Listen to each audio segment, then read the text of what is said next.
AstroTurf and not real. AstroTurf. Well, I think they're just projecting how they gather up crowds. Did any union boss tell you to be here today?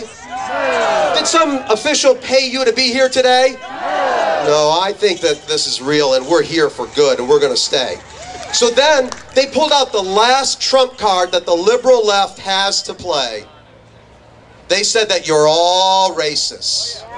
Racist. Yeah. So I got to thinking about it. We oppose Harry Pelosi. I'm sorry, did I just say that? Yes, you did. Yeah! We oppose Harry Reid. We oppose Nancy Pelosi. We oppose Barbara Boxer in California. We oppose Mike Castle in Delaware, and now Chris Coons in Delaware. We oppose Lisa Murkowski up in Alaska. We're going to have to oppose her again. And everybody we oppose is white. How can this be racism? We don't oppose Nancy Pelosi and Harry Reid because of their skin color. We oppose Nancy Pelosi and Harry Reid because their policies are all wrong for America.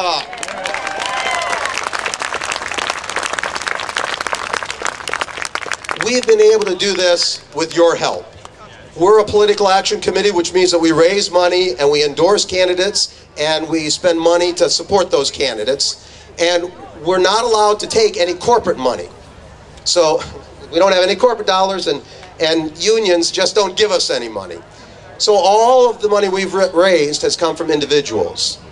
And the most any individual can give us is $5,000. The average contribution has been between $60 and $65. And with that, over this last election cycle, we've raised and spent over $8 million, electing constitutional conservatives, defeating liberals. I'd like to show you one of the commercials that we've produced to see what it is that your money has bought. Time and again, Harry Reid has shown disdain for the people of this country whom he's supposed to be serving. Reid dishonored our troops fighting overseas and called their mission a failure. I believe, myself, that this war is lost. He showed contempt for his constituents when they confronted him in Congress. You could literally smell the tourists coming into the Capitol. And now, he has the nerve to compare opponents of government-run health care to those who supported slavery. You think you've heard these same excuses before? You're right. In this country, belatedly recognized the wrongs of slavery. Senator Reid, it is we the people who have been slaves to your failures and arrogance. Your billion-dollar bailouts, higher taxes, and out-of-control deficit spending have failed the people of Nevada and failed America. Our country deserves better, and in this election, we the voters are going to hand you a pink slip and vote you out of office. Our country deserves better, Pac. Did you like that? And now Sharon Angle is up 4 points over Harry Reid. She's going to win in Nevada on Tuesday.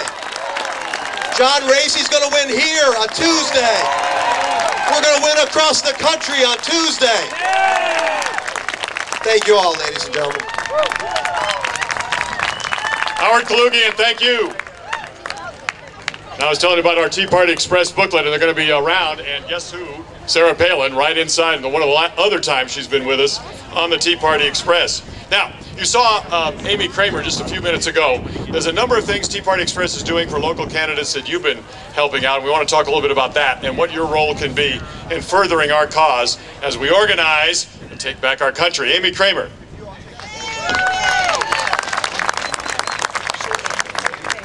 Thank you again, Roger. Wasn't Howard great? He's a smart cookie, and he's leaving us tomorrow.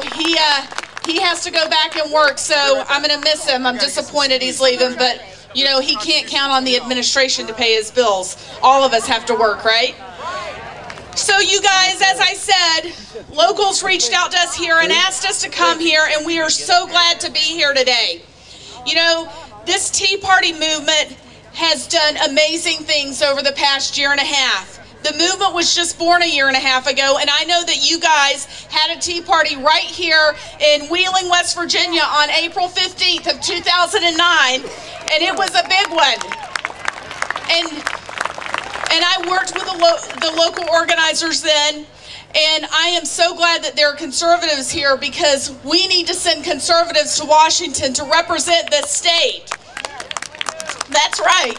We sure do. And you know, the amazing thing is, as I was saying, we've done great things the past year and a half. Earlier this year, Scott Brown was elected to the U.S. Senate in Massachusetts. And everybody said, all the politicos in Washington, the pundits and analysts said, oh, it can't happen, because there's no way a Republican can take that seat, a Kennedy seat, a Democrat seat that was held for over 40 years. And we, the people, got behind Scott Brown and helped him win that seat. And now Massachusetts has a Republican senator in Washington. That's right. And we helped him by phone banking. We were making calls from across the country. People were donating to him from across the country. People were supporting him. They were going to Massachusetts and walking neighborhoods and doing everything that they could to help get him elected. And it happened. And, you know, January wasn't that long ago. I mean, we're talking 10 months, almost 11 months ago, and these people in Washington seem to have forgotten it, because they say that Sharon Engel can't beat Harry Reid, that Christine O'Donnell can't beat Chris Coons, and that Joe Miller can't beat Lisa Murkowski and Scott McAdams in Alaska. You know, they just don't get it. They're living inside of a bubble. And they don't get what is going on out here in the country. They don't have their pulse on the heartbeat of America. And I'm going to tell you what's happening. They're in a bubble, and we the people are another bubble, and those two bubbles are going to collide on Tuesday. That's right. You know, we have worked tirelessly the past year and a half. Do you guys remember in March when they were trying to pass the health care legislation, and we put out a call for people to come to the U.S. Capitol, and within 3 days we had 50,000 people on the lawn of the U.S. Capitol for a Kill the Bill rally. We stood out on that lawn and screamed and yelled, "Kill the bill." We did everything we could to get them not to pass that legislation. We were so loud, we had so many people there that they said we were disruptive. So disruptive they adjourned their committees. And then on Sunday night, when everybody went home to go back to their lives, to go back to work and to get their kids back to school, under the cover of darkness, they passed the health care legislation, and they were so happy about it. And they thought that we were going to go away. They thought that